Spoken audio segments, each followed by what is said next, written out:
like a lot of people don't know this, but like right after my weight cut, my legs got super heavy. It was like the weirdest thing. Like I just felt so sluggish, and I had a great weight cut. Everything was real smooth. So I don't know if it was either like the rehydration process like was off, or my body just didn't fully adapt to everything, because it's such a big shock.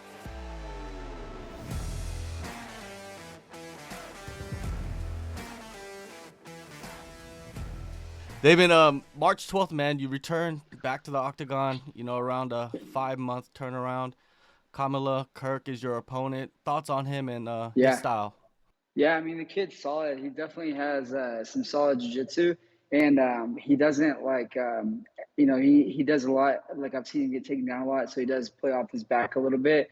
But I would say it makes him more of a comfortable striker whenever his jiu-jitsu is as good as it is. He throws his hands, throws his kicks well, so he's definitely a well-rounded fighter. He has struggled with his cardio and stuff, so I'm thinking that's definitely going to be better than what it was, because he had taken his last fight on a short notice. So, I couldn't really judge him on that. It was a week notice. I did a similar thing, and it's just that like he's ready. He's well rounded, and it'll be a good fight for sure.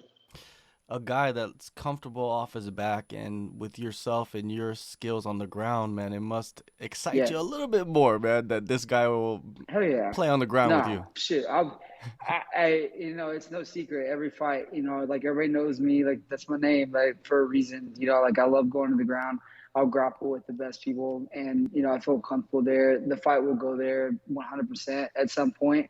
Um, and I wouldn't be surprised if it ends up being a little bit of a stand-up battle, because I know that he'll be expecting wrestling defense, or he'll be working his wrestling defense, and he's not going to be able to take me down. So it's like. When the fight goes to the ground, I think it'll be from whenever I take him down or shoot him, unless he pulls guard or some, who knows. Pulling guard in MMA, man, would you recommend that? No, God, no. I joke around with the fighters or the jiu-jitsu guys at the gym all the time. I'm like, you guys never come into practice, and because they always talk smack. They're like, put the gi on, do this, do that. I'm like, okay, well that's great, but like you pull guard, and I'm gonna beat the shit out of you. Come in on Monday night, and then we'll see what happens. But and I smash them at their practice too, so don't get it twisted. Like I can throw a gi on all day, but they won't ever come to practice because it's real. It's like when you on your back.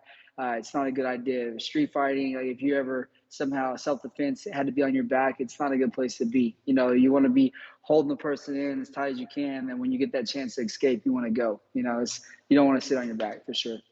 When you watch like TV series which has some like hand-to-hand combat and you see some of the chokes that's Yeah, being pulled on those shows, man, even myself, yeah. I watch it and think like, how how how did that dude not be able to get out of that choke?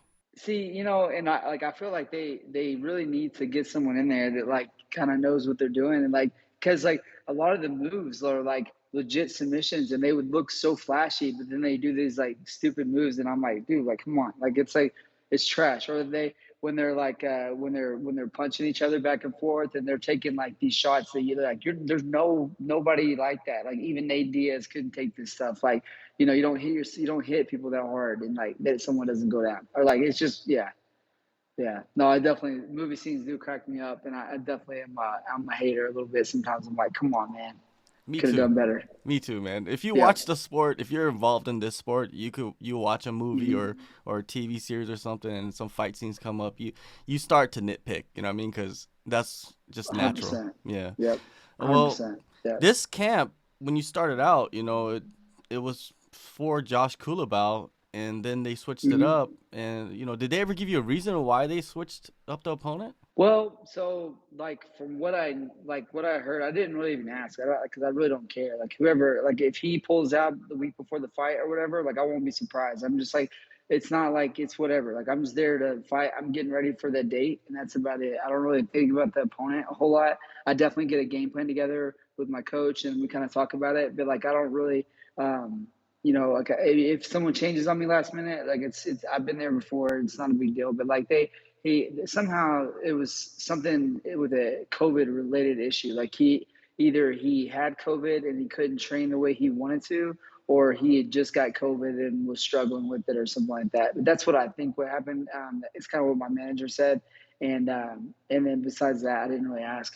They gave me a matchup the next day. I told Jason, I was like, hey man, I was like, no worries, just let me know when you get someone. And the next day they had Kamala. So you know, and it wasn't like it was a short notice. Like it was like 7 or 8 weeks out. So he either was struggling really bad or he just didn't want to fight or something. I have no clue. But yeah. Well, I think it's the smart thing to do, to be honest with you, because I've talked to fighters off camera about COVID, Yeah. and they've told me they've fought with COVID like 3 weeks before the fight. They got it, and then they just pushed through because they needed to 100%, fight. because you're tough. Yeah, and Yeah, you're you want tough. the money. You're tough. You think that like it's not a big deal, and it's COVID's so freaking weird because it's like one person has like no symptoms and then the next person's like on deathbed, and it's like it's scary, man. But like everybody's different. That's why I was like, you know, like whatever, man. If he's out, he's out. Like it's not a big deal. Just get someone else. You know, I haven't really thought about it since then, really, just because they got me a matchup so fast. Yeah, definitely. And yeah, no Yeah, changes really, you know what I mean? And I just wanted to jump back to your last fight. It went to the judges, yeah, which hasn't happened yeah, since 2016 for yourself. When you go yeah. back No. and dissect that performance, what is your assessment? Well, like the biggest thing was just like he was so willing to play defense the whole fight. He never was offensive, so he never really opened up. And when I took him down, he was like barely trying to get up. He was like barely trying to, you know, hit anything off his back or so I couldn't really pass his guard good and I couldn't like lock my hooks in because he was so worried. Like he had his hands low, blocking my legs from coming in. So my top control changed quite a bit. And you know, after looking back at it, I kind of wish I would have did more ground and pound, and maybe that would have opened him up. But I was just like, I was in my head kind of thinking that like, you know, no one else has subbed him, so he's gonna think that there's no way I'm subbing him, and that's my thing. I'm going after this guy. I'm gonna try to sub him, and you know, I really felt comfortable with holding him down. And then, like a lot of people don't know this, but like right after my weight cut, my legs got super heavy. It was like the weirdest thing. Like I just felt so sluggish, and I had a great weight cut. Everything was real smooth. So I don't know if it was either like the rehydration process like was off, or my body just didn't, you know, didn't fully, you know, adapt to everything. Because it's such a big shock. Because like right now, you know, I'm walking around about 170. And so for me, when I cut down to 45, it's a lot of weight. And, you know, and now that we can't have IVs to rehydrate and stuff, it's a big difference on how the fluid gets throughout your body and stuff. So I think that this fight, I'm using some compression sleeves for my legs. And so I'm going to go out there, do my normal weight cut, do the compression sleeves, and make sure that I get a good warm up the same day of like after I weigh in, like that night, I'll get a good cardio workout in, and that way I can kind of get the blood flowing, and you know I should feel good. You know, I thought either way, I was still moving forward in that fight. You know, things were going good. With a tougher matchup, I could have been in some trouble. If he would have stopped my wrestling, I think I would have been in some trouble because my legs it was a pretty serious issue. But I didn't want to make a big deal because I really wanted to fight because of the layoffs. You just never know when you're going to get the call to fight. And I just want to fight as much as I can. And, you know, I didn't want that layoff. So the fight playing out on the ground was kind of a blessing, right? Oh, 100%. Yeah, no, because you know, like standing up with him, like he had no power. Like I wasn't worried about like any power shot coming over top. I wasn't worried about his kick game. I was really just worried about like walking into some shitty wrestling shot and then him tagging me with something. So the takedowns coming out early in the round were just like kind of like a desperation, that kind of thing. And I didn't want to make a big deal about the takedown. I was hoping I just got out there and got him down quick, and it was pretty simple takedown, and then I could posture up and, you know, work from there. But it was definitely a struggle for sure. He's a tough dude, man. That's why no one's finishing. He's tough. Yeah, he's definitely tough, and he does have Mm-hmm. very good defense, like you said. Yeah. But that Yep. also can lose you fights, you know what I mean? If you're playing defensive too Yeah, it much. did. I mean, yeah, defensively, he really shut himself down because he could have, if he would have went real hard and got back up to his feet a few times, like it would have been a different fight for sure. Now, while you were in Vegas, you know what I mean, or the last couple times in Vegas, did you ever take the Yeah. test that they have for athletes and get any results from those types of tests at the PI? No, no. I was gonna do that, and then that issue happened with my legs, and then I had that really bad cut. And so before the fight, I didn't really want to do that because it's like it's just something different. You don't really want to like change your weekly thing up, before the fight. So I didn't want to do that. But I might go out there like right after this fight, and do all the testing and stuff because I've always been curious with that because that's my job. The on the side is a personal trainer, so and I've been doing that since my senior year of high school. I've been doing that forever, and so I would like to see just what the testing is. Is it like a VO2 max or like what is it like? Everything. It's like they compare you Yeah. to everybody else in the division and also other weight Oh damn, I classes. need to go. I might go out there early. I might go out there like, is it like a strength test and cardio and everything? All I'll kinds have of to look stuff into it. from what I've heard is Yeah. yeah, like strength test and like even like are you even fighting at the right weight class? Like they even test you Yeah. on that too. From what I heard other Yeah. fighters talking about it, I'm just like, that's interesting All right. stuff, man. That's some crazy Yeah, science that's right pretty there. cool. Yeah, I Yeah. didn't know that. I would like to definitely do that. I'll have my manager hit them up. That's really cool. I didn't Yeah. know that. Maybe you'll find out that you can fight at like flyweight or something. I don't know, something crazy. You know what I mean? Because some Bro, guys they told me no, that no, they were fighting at no. featherweight. I know you're not gonna fly at flyweight, but some guys told me they were fighting at featherweight, and then they told them like you shouldn't be cutting down to featherweight anymore. You should be fighting at lightweight. This is the division that you should be fighting at. I would guarantee you that's what they would say about me. Like I eat clean all the time. I don't do a lot of partying. Like I don't do anything crazy. And like for me to make featherweight, it's got to be just like perfect.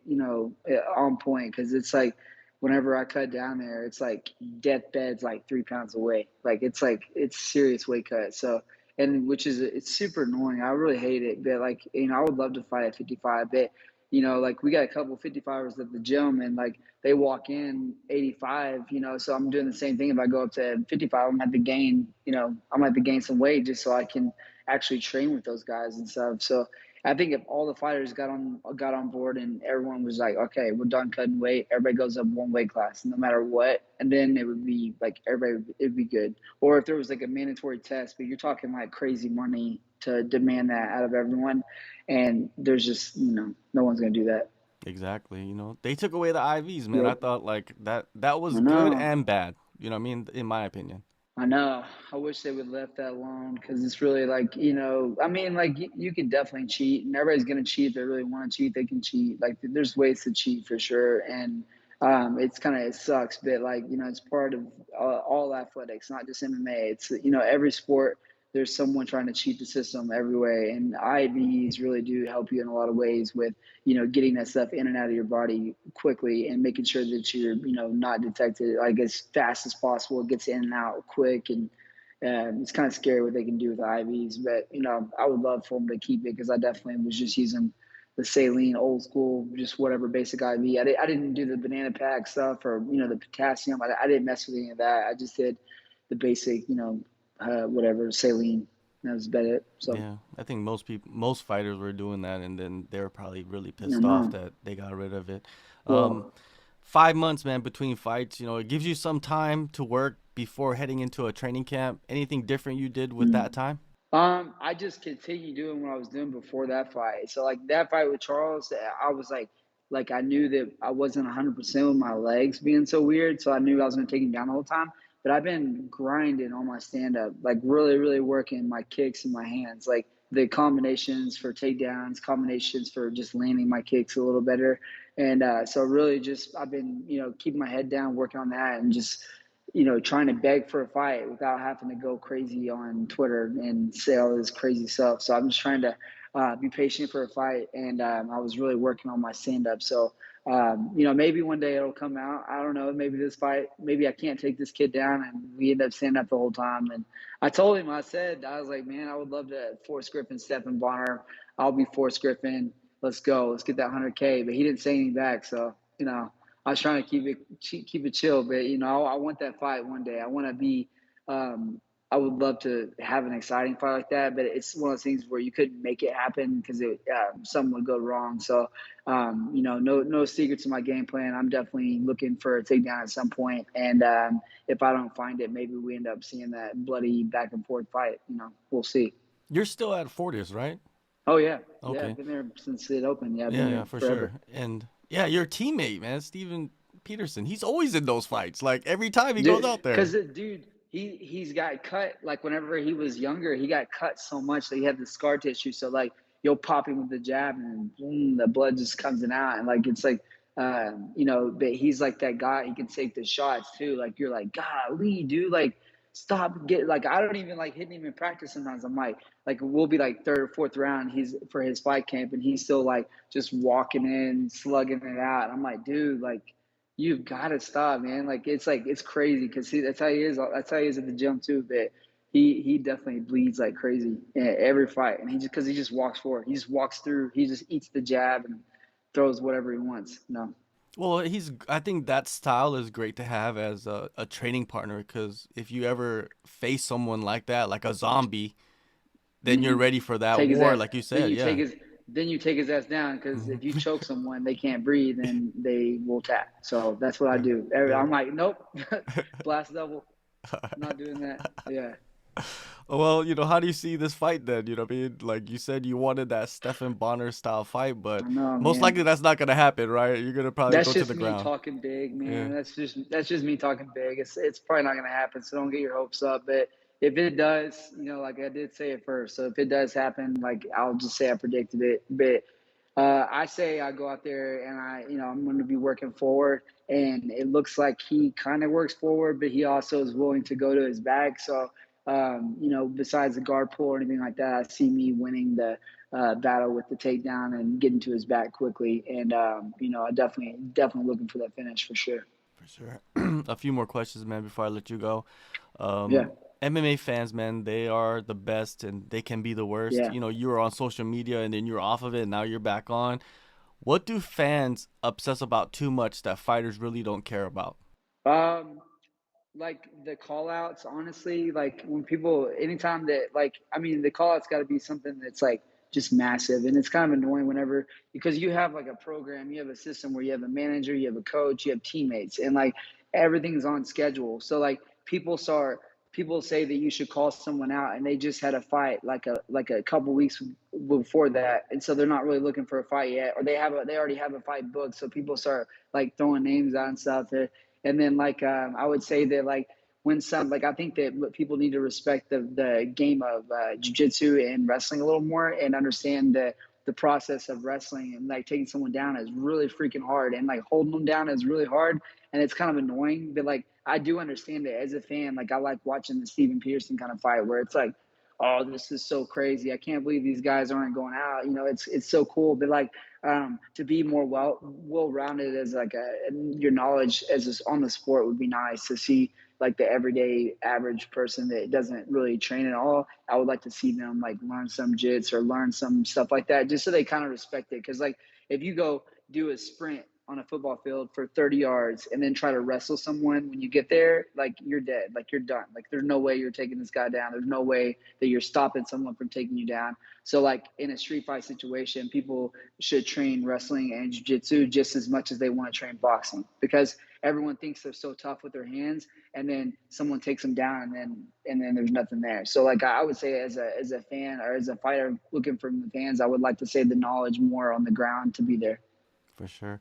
I Yeah. completely agree. PTSD in combat sports, not CTE, but PTSD from like Mm-hmm. injuries, weight cuts, maybe damage taken in a fight, maybe even a loss. You know what I mean? Does it exist Yeah. in MMA? Have you gone through it before and overcome it, or have you seen it in other 100%, fighters? man. Yeah, like the fight with the PFL, like the Movid, where he did like 10 seconds in. I'm like, okay, I'm gonna go out here. I'm gonna hit him with the jab, and then all of a sudden, I'm getting woke up by the referee because I had no fucking clue that he did a jump knee. I had my hands were like perfect, like I had them perfect like this. All I did was duck a little bit like that because I couldn't tell what he was doing. I thought he was throwing a right hand, and he just cracked me with that knee, and I woke up and like.